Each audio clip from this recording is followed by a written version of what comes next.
வணக்கம். சிவாஜினி ஸ்ரீதரன். தகவல் 443. அதிமதுரம். மதுகம், அட்டி, அதிங்கம், மூலேந்தி என்று இதனை அழைக்கப்படுகின்றது. அதிமதுரம் இனிப்பு சுவை கொண்டது. லீகோரைஸ் என்று இதன் வேர் அழைக்கப்படும். அதிமதுரத்தின் வேர்கள் லேசான மலமிளக்கியாக செயல்படுகின்றது. நாள்பட்ட இருமல், வறட்டு இருமல், சளி இவற்றுக்கு அதிமதுர தூளை கொண்டு தயாரிக்கப்படும் தேநீர் நாள்பட்ட இருமலை குணப்படுத்துவதில் உதவியாக இருக்கும்.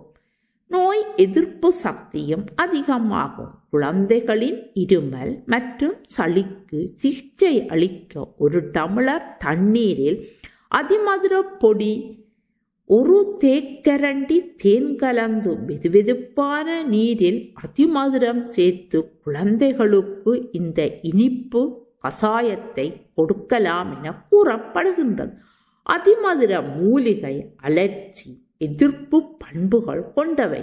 இது மாதவிடாய் கால தசை பிடிப்புக்கும் வயிற்று வலிக்கும் சிகிச்சை அளிக்க பெரிதும் உதவும். கீழ்வாதம், மூட்டு வலி, மூட்டுக்களின் வீக்கம் போன்ற பிரச்சனைகள் இருந்தால் வலியை குறைக்க அதிமதுரம் பயன்படுத்தலாம். கண் பார்வை திறனையும் மேம்படுத்த உதவும் எனவும் கூறப்படுகின்றது. மனச்சோர்வு, பதட்டம் இரண்டையும் குறைக்க செய்கின்றது. நாள் ஒன்றுக்கு 2 முறை லைக்ரோஸ் டீ சாப்பிடுங்கள். உடலில் பித்தம் அமில ஓட்டத்தை மேம்படுத்துகின்றது.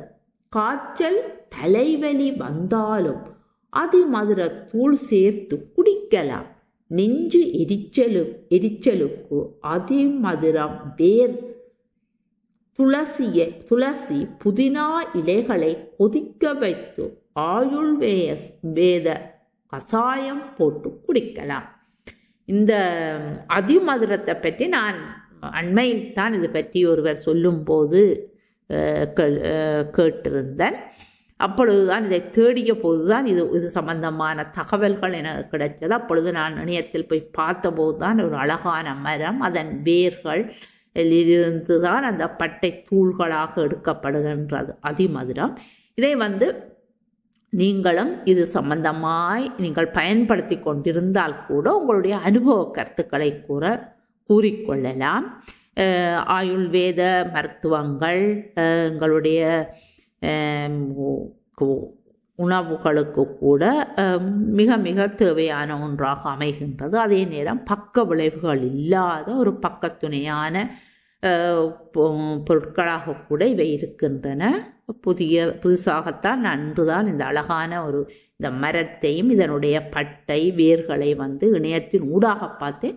நீங்களும் இதனை பயன்படுத்தினால் உங்களுடைய அனுபவ கருத்துக்களை கூட நீங்கள் கூறிக்கொள்ளுங்கள். உங்களுடனும் இணைந்து இதை பற்றி பேசி மகள மிகுந்த ஆசைதான். இருந்தாலும் நான் வேலை காரணமாக சென்று விடுவேன். நீங்கள் உங்களுடைய கருத்துக்களையும் உங்களுடைய அனுபவ கருத்துக்கள், பயன்பாட்டில் நீங்கள் கண்ட நன்மைகள், தீமைகளை பற்றி கூட பேசி மகிழுங்கள். நாங்கள் மீண்டும் சந்திப்போம். நன்றி, வணக்கம்.